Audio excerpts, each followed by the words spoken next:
हे पार्थ, जो व्यक्ति यह जानता है कि आत्मा अविनाशी, अजन्मा, शाश्वत तथा अव्यय है, वह भला किसी को कैसे मार सकता है या मरवा सकता है। प्रत्येक वस्तु की समुचित उपयोगिता होती है, और जो ज्ञानी होता है वह जानता है कि किसी वस्तु का कहाँ और कैसे प्रयोग किया जाए। इसी प्रकार हिंसा की भी अपनी उपयोगिता है, और इसका उपयोग इसे जानने वाले पर निर्भर करता है।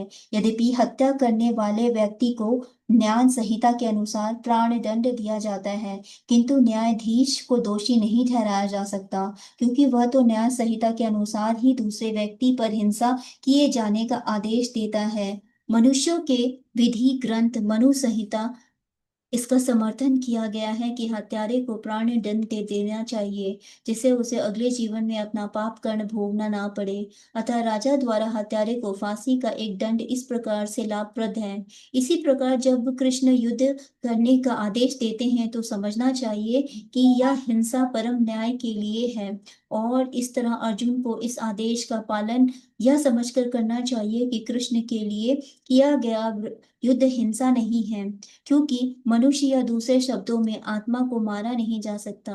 अतः न्याय के हेतु तथा कथित हिंसा को अनुमति है। शल्य प्रक्रिया का प्रयोजन रोगी को मारना नहीं, अपितु उसको स्वस्थ बनाना है। अंत अतः कृष्ण के आदेश पर अर्जुन द्वारा किया जाने वाला युद्ध पूरे ज्ञान के साथ हो रहा है। उसे पाप फल की संभावना नहीं है।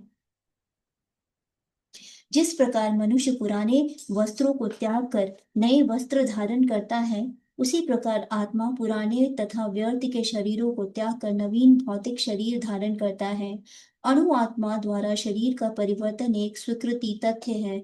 आधुनिक विज्ञान निजन तक जो आत्मा के अस्तित्व पर विश्वास नहीं करते, पर साथ ही हृदय के से शक्ति साधन की व्याख्या भी नहीं कर पाते, उन परिवर्तनों को स्वीकार करने को बाध्य हैं जो बाल्यकाल से कौमार्यावस्था तथा फिर तरुण अवस्था और वृद्धावस्था में होते रहते हैं।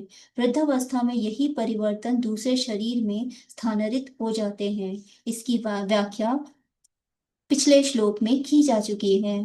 अणु आत्मा को दूसरे शरीर में स्थानांतरण परमात्मा की कृपा से संभव हो पाता है। परमात्मा अणु आत्मा की इच्छाओं की पूर्ति उसी तरह करते हैं जिस प्रकार एक मित्र दूसरे की इच्छा पूर्ति करते हैं। मंडक तथा श्वेता श्वतर उपनिषदों में आत्मा तथा परमात्मा की उपमा दो मित्र पक्षियों से दी गई है, जो एक ही वृक्ष पर बैठे हैं। इनमें से एक पक्षी अणु आत्मा वृक्ष के फल को खा रही है, और दूसरा पक्षी कृष्ण अपने मित्र को देख रहा है। यद्यपि दोनों पक्षी समान गुण वाले हैं, किंतु इनमें से एक भौतिक वृक्ष के फलों पर मोहित है, किंतु दूसरा अपने मित्र के कार्यकलापों से का साक्षी मात्र है। कृष्ण साक्षी पक्षी है और अर्जुन फल भोक्ता पक्षी। यद्यपि दोनों मित्र सखा है, परंतु फिर भी एक स्वामी है और दूसरा सेवक है। अणु आत्मा द्वारा इस संबंध की विस्मृति ही उसके एक वृक्ष से दूसरे पर जाने या एक शरीर से दूसरे में जाने का कारण है। जीवात्मा प्राकृतिक शरीर रूपी वृक्ष पर अत्यधिक संघर्षशील है, किंतु जो ही वह दूसरे पक्षी को परम गुरु के रूप में स्वीकार करता है, जिस प्रकार अर्जुन कृष्ण का उपदेश ग्रहण करने के लिए स्वेच्छा से उसकी शरण में जाता है, त्यों ही परतंत्र पक्षी तुरंत सारे शोकों से विमुक्त हो जाता है। मुंडक उपनिषद तथा श्वेता श्वतर उपनिषद समान रूप से इसकी पुष्टि करते हैं। यद्यपि दोनों पक्षी एक ही वृक्ष पर बैठे हैं, किंतु फल खाने वाला पक्षी वृक्ष के फल का भोक्ता के रूप में चिंता तथा विषाद में निमग्न है। यदि किसी तरह वह अपने मित्र भगवान की ओर उन्मुख होता तो उनकी महिमा को जान लेता है, तो वह कष्ट भोगने वाली पक्षी तुरंत समस्त चिंताओं से मुक्त हो जाता। अब अर्जुन ने अपना मुख अपने शाश्वत मित्र कृष्ण की ओर फेरा, और उसने भगवत गीता समझ रहा है। इस प्रकार वह कृष्ण से श्रवण करके भगवान की परम महिमा को समझकर शोक से मुक्त हो सकता है। यहाँ भगवान ने अर्जुन को उपदेश दिया कि वह अपने पितामह तथा गुरु के देहांतरण पर शोक प्रकट ना करे, अपितु उसे इस धर्म युद्ध में उनके शरीर का वध करने में प्रसन्न होना चाहिए, जिससे वे सब विभिन्न शारीरिक कर्म फलों से तुरंत मुक्त हो जाएं।